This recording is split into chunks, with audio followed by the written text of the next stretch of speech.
What's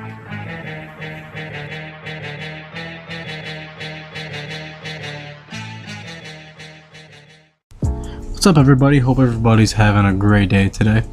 So in this video I'd like to break down the ending and the end credit scenes for Spider-Man PS4, and this ending just absolutely blew my mind and it broke my heart, and oh my gosh guys, I just kind of want to talk about it, give my overview and thoughts about it, and also break down a couple of those end credit scene moments, because those were pretty interesting and there's a lot of things going on in there that I don't think a lot of you may have noticed.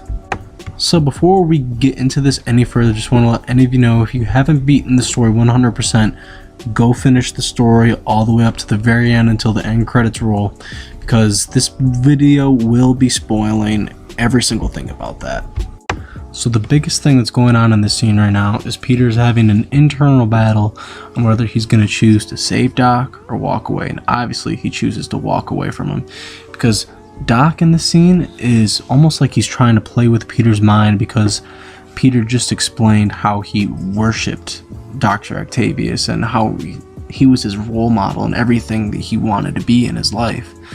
And as soon as Doc Ock became Doc Ock, it really broke Peter's heart, and right now he's sort of playing with his mind right now, going back and forth just like Green Goblin did in Spider-Man 1, saying, hey, it's okay, the neural interface messed with my mind, and then he goes right back to saying they're going to take away my arms and I'm just going to be a worthless body. And basically what he's saying is like, he's trying to mess with them, you know, he's trying to play off of Peter's emotions because he knows how much he looks up to him.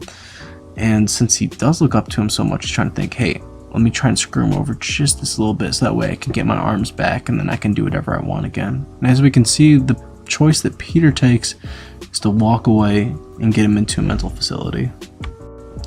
This scene really hit me hard. I honestly could not believe that Insomniac did this and how well that they pulled it off. I mean, it was so cinematic and incredible. I never really felt anything this heavy in a Spider-Man like type of media since this scene right here. I mean, what they captured, it was absolutely amazing. This was like Last of Us heaviness right here.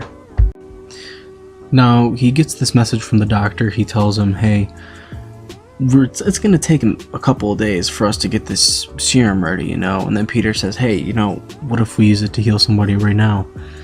And Peter knows for a fact that he can't let the hundreds and thousands of people die in New York that were exposed to the toxin just to save his aunt. And he knows how wrong that would be, even if it was to keep her around. But he knows for a fact it's the right thing to do to save all those people, no matter how much it's going to hurt him for losing his aunt. And this scene is absolutely so epic. It literally is pulled right out of a comic book. It's, well, during the comic book, it's when Peter has the symbiote and Aunt May actually gets shot when Peter was supposed to get assassinated by somebody, and May was caught in the crossfire and she ended up dying because of it. In this scene, the way it ends, it's literally positioned just like the artwork in the comic book, and it blew my mind. I mean, this game had so many references to other different types of Spider-Man media, and it's absolutely incredible. You know, this entire scene had my jaw dropped the entire time. I couldn't believe it. Just what they did was so heavy and unreal.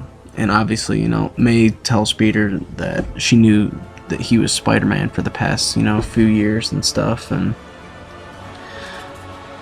it's crazy because you can see right here and like the emotion of Peter's face and how hard it is and how badly he wants to save her, but he knows in his heart it's not the right thing to do. Now, with great power really does come with great responsibility, and this scene proves that so much. And if he did save her, that would probably go against everything her and Uncle Ben did teach him throughout his years. And as hard as it was for him, he did it, and that's what makes a hero a hero. It's not doing what you want to do, it's doing what's right, and it's doing what you can do to be greater. Now, I do have some thoughts on this scene. After seeing this, I really do not think Doc Ock's story is over, because after seeing this, you can just see the look of anger on his face. And Ronnie Pugs actually did a video on what he thinks Doc's going to be doing in the sequel to Spider-Man PS4, and it's a really great video, guys. Go check it out. I'll link it in the description. But let's get on with the next thing. Now, this lighthearted scene was much needed after that really heavy ending, and I think this is important to set up the sequel. And also, I'm kind of curious to see how this is gonna like play off in like the DLC with Black Cat and everything, because we see Pete and MJ finally get back together, and it's kind of like what the whole game was building towards. But I don't think Black Cat's gonna disrupt that. I think they're gonna have like an arc where she's gonna try and like get with them and whatnot. But I think he's gonna, you know, obviously just keep on being with MJ, because I think this is the arc that they're gonna stick with for however many games that they do with Spider-Man PS4.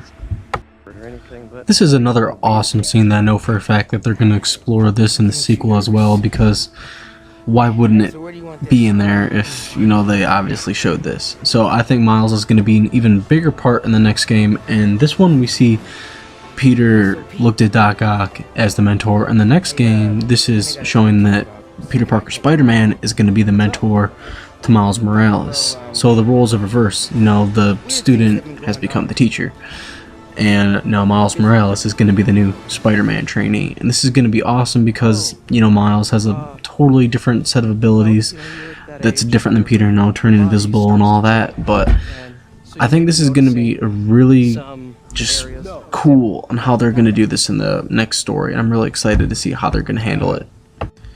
Alright, now this is the craziest end credit scene out of all these, you know, besides the ending was pretty nuts. But anyways, let's get into this. We figure out that Harry was never in Europe, and, you know, kind of watching this whole time, you know, playing the game, I really suspected that. You know, if you go back after you watch this ending and you listen to Harry's calls to Peter during the research stations, you can really see how he was hesitant, you know, and obviously, you know, oh, Harry hasn't written back or anything, nothing's like that's happened.